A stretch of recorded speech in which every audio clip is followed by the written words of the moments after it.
no fault. We're trying to extend that protection to homeowners now.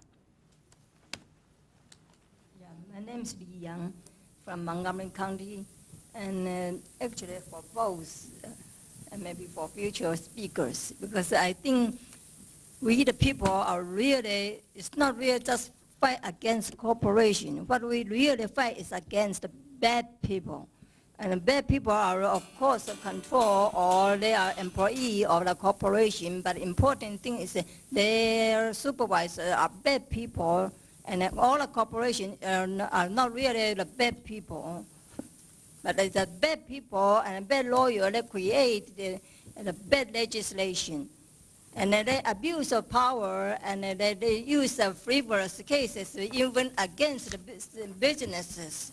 So just like foreclosure, they use abuse of court, and they use abuse of the forced foreclosure. Basically, it means like forced imprisonment and abduction, that type of things. So they just impose, and people have to get out of the house.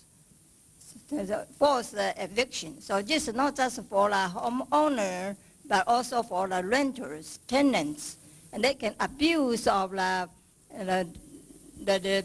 court divisions. So what I'm trying to say is this is an endless unlawful act. So how with these panelists and maybe potential speakers or activists or civic organization, I just so far I cannot really find somebody to really work together.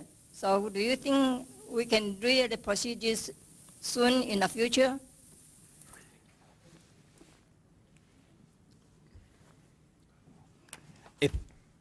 If you're asking, do I think that there are sort of good people in the banks that we could work with to solve the problem? Is that, you know, along with some bad people, are there good people also that we could work with? Is that?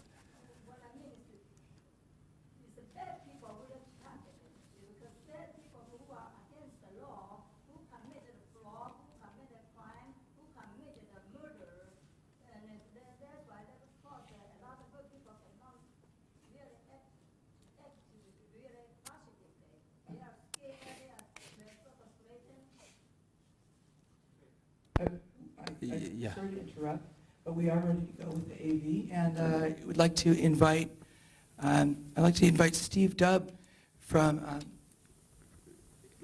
Community Wealth Project to come on up and present. Steve, or do you want me to just play the video? How would you like to do that? I'll say at least a couple of words, I guess. Okay. So the video is in some ways self-explanatory, but I wanted to try to give a little bit of background. It's a different kind of project. This is then the two community organizing examples. And this is sort of on the community development side. So there's a long, I think both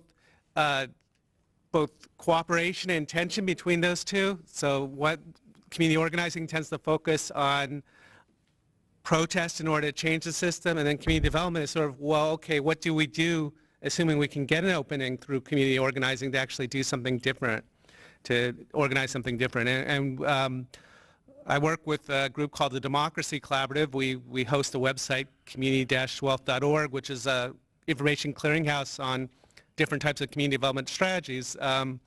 And we got invited a few years ago to Cleveland, Ohio, a city that used to be the second leading city for Fortune 500 headquarter companies in the country.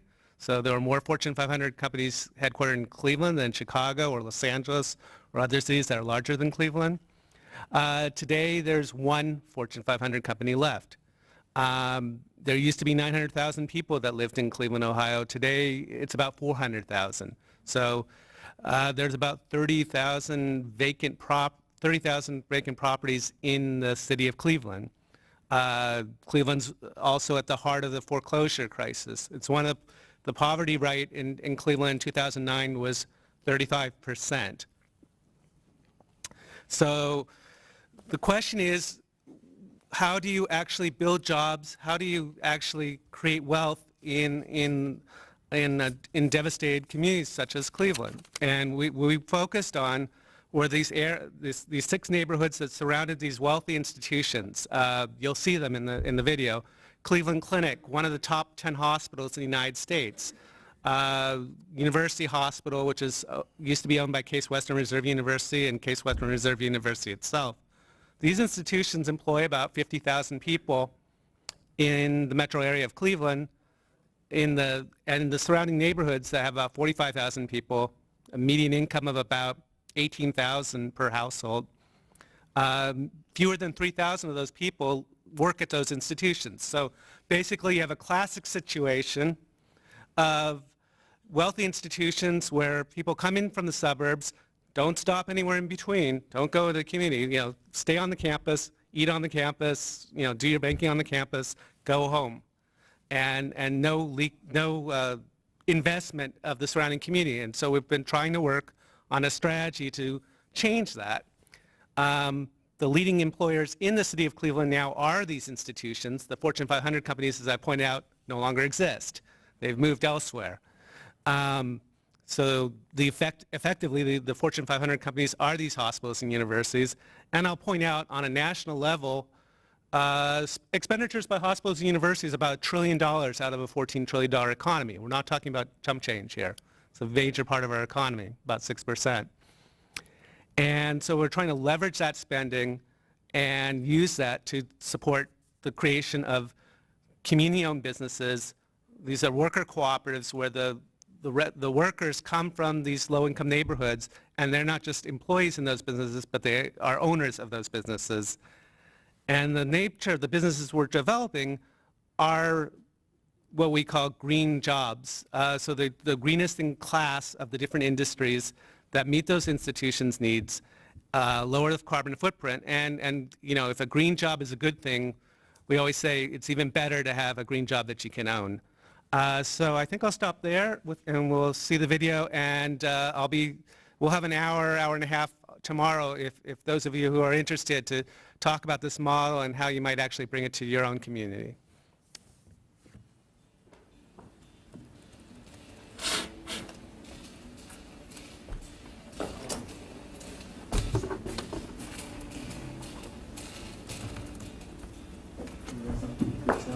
Yeah, gotcha.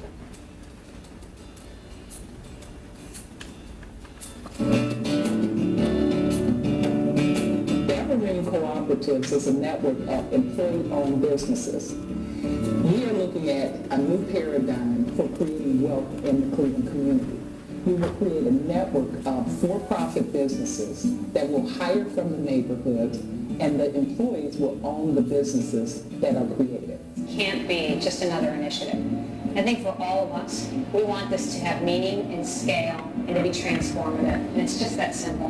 But this is more than a job. This is an ownership opportunity. Having people able to participate in the creation and access to wealth that would normally be excluded is really the best part of this. I envision being one of the owners to make the decisions about Evergreen and expanding. As these businesses grow, that roots these projects in the community long term. That's good for us because as we reestablish relationships and create new supply chains and new service relationships, we don't have to go back and revisit them, as companies move in and out of the market and things like that. They can't do nothing but benefit the neighborhood. When you make money and you spend your money where you make it at, it gets to float around. And when it floats around, it benefits everybody that touches it. It isn't just a job, it is their future long term, and we think that can really help bring about some positive change in the neighborhood. I had some good people out there that believed in me, and they gave me a second chance, and so I can plan for my future now. They are really willing to put the hard work necessary to make a difference in their own lives and the lives of their families. They're revitalizing their neighborhood and taking ownership of their future. We are investing through our purchase of services in the employees who will end up owning the businesses. Over the next 3 to 4 years, we think we can create somewhere 500, 600 jobs in these low-income neighborhoods of Fairview University Circle. What we're doing is catalyzing something. We're catalyzing, a whole new grouping of companies. That's not construction, that's not salaries of their staff, that is to purchase food, and it's for things like laundry. We're market-driven, but instead of being investor-driven as well, we're worker-owner-driven. We determine pretty accurately that there's 250 million pounds of healthcare bed linen available annually. With recent legislation, Ohio has a mandate to create 60 megs of solar generating capacity in the year 2012. And right now there's 2. We're targeting several megawatts over the next couple of years, and that's on the order of nothing that's been done in Ohio to date. It's going to be a great day to be knowing that we are helping to generate some power in a clean, environmentally responsible way. This is a laboratory for a new kind of economic development. It's actually a career, which is one of the reasons that I wanted to be involved with it, because it's not just a job. This is different. It is higher risk. It's not based upon the social service model, but the business model and the co-op ownership model. It could serve as a model, not just here, but other places in the same way it helped in Spain. It could be that here too. It offers a bootstrap strategy for pulling yourself up with your own resources. Be that here too. As this company expands, so do your wealth. Lesson that we try to learn how to run everything in here, and also teach other people what I've learned. We're not asking for dollars to stop at one company or 2 companies. If we can keep going to 20 and 30 companies and get to the scale that they experienced in Mondragon, that's, I think, one definition of success.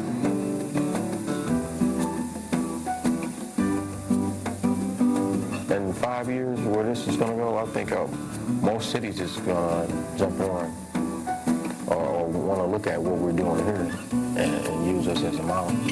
Cleveland wants to be where the world is going, not where the world is. Just being a part of Evergreen in general is tremendous. And I believe it's more of a part of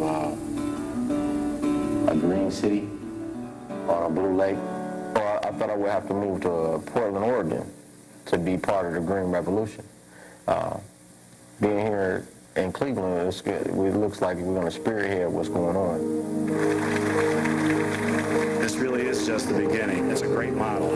This is the real deal, and you can see the guys over here and the ladies that are going to own this company, and what an incredible opportunity. My name is Michael McNary, and I am an employee of Ohio Solar Cooperative, and I'm also an owner. It is really a great day for Cleveland. It's a great day for the employee owners. It's really a great day for all of us working together. It is comprehensive and very thoughtfully planned. It is transformative in a way that enhances the quality of life for all of those who will be touched by it. It is innovative and unique, and it provides sustainable services to Cleveland's institutions. I just envision us being everywhere in Cleveland. Like, we'll have plenty of them. Like, every time you turn around, you'll see Evergreen.